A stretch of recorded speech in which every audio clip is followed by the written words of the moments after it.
তোকে যে আমি কাজে রেখেছি এটাই তো অনেক। আর তুই কিনা আবার টাকা চাচ্ছিস? বেশ, তোকে আর কাজ করতে হবে না, তুই জালটা রেখে যা। না না ওস্তাদ, আমার টাকা চাই না, আমি জালটা নিয়ে যাচ্ছি, এতেই আমার হবে।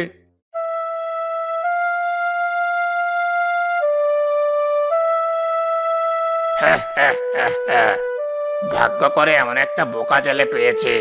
যা, মাছগুলো নিয়ে যা, আর দেখিস সব যেন চড়া দামে বিক্রি হয়।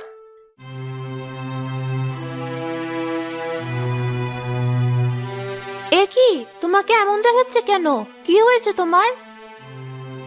কি আর হবে, সবই পোড়া কপালের দোষ। তাই তো আজও বেশি মাছ পাইনি, আর তাই মহাজনও টাকা দেয়নি। কি বললি? তোমাকে আবারও ঠকিয়েছে ওই মহাজন?